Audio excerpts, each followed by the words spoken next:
اس کو یوں سمجھ لیجئے کہ اللہ تبارک و تعالیٰ قرآن مجید حضرت آدم علیہ السلام کے دور میں بھی دے سکتا تھا، نہیں دیا۔ وجہ کیا تھی؟ کہ آدم علیہ السلام کے دور میں مسائل بڑے سادہ تھے، تو اتنی تفصیلی احکامات دینے کی ضرورت نہیں تھی۔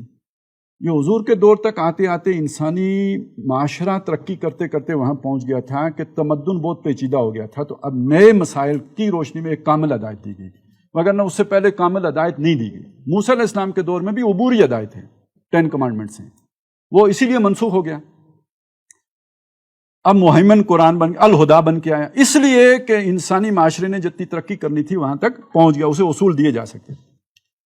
اچھا، اس معاشرے کی یہ ترقی آ کے حضور پہ رکی نہیں، اس کے بعد بھی جاری رہی۔ ہم آج بھی مانتے ہیں کہ 1400 سال پہلے کی نسبت اب ارتکاب بہت زیادہ ہو چکا ہے، مانتے ہیں نا، اور ہمارے سامنے ہے۔ اب ذرائع نقل و حمل کتنے، اب تو کہتے ہیں جی گلوبل ولیج، ورلڈ سوسائٹی، اب یہ چیز ہو گئی ہے۔ یعنی پہلے جو ایک گاؤں جیسا ہوتا تھا، اب پوری دنیا ویسی ہو گئی ہے۔ تو اس بات کو سمجھ لیجئے کہ ابھی میں نے آپ کے سامنے ایک بات رکھی کہ اس دور کا جو سٹرکچر تھا وہ قبائلی سٹرکچر تھا۔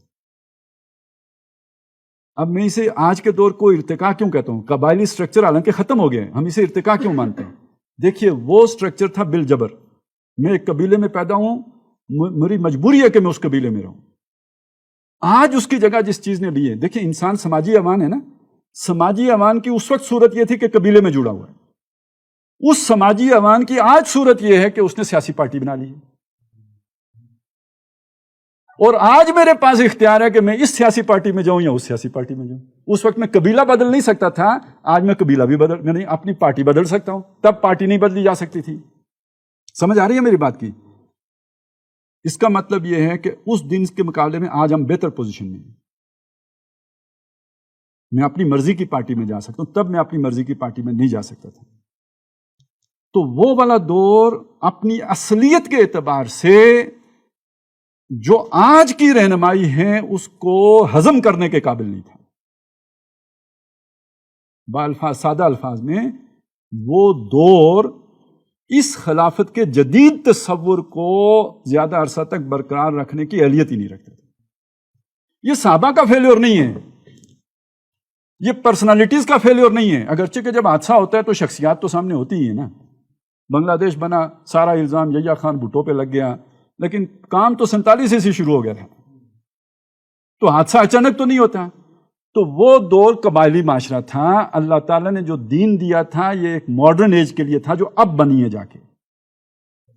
اس دور میں اگر یہ نافذ ہو گیا، اصل سوال تو یہ ہے 30 سال کیسے چل گیا یار اس دور میں؟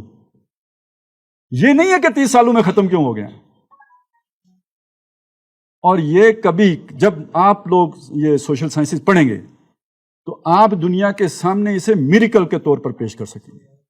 یہ کبھی کافر نہیں پیش کرے گا، کیونکہ وہ حضور کو اتنی بڑی جو ہے نا وہ سلام عقیدت نہیں پیش کر سکتا۔ یہ آپ لوگوں کے کرنے کا کام ہے کہ دنیا کو بتائیں کہ یار جب سوشل سٹرکچر قبائلی تھا تو ایک شخصیت نے آ کے ایک ٹیم بنائی، اور ایسی ٹیم بنائی کہ جس نے آج کی ماڈرن ایج والا نظام اس دور میں قائم کر، آج بھی انسان وہاں نہیں پہنچا بھی۔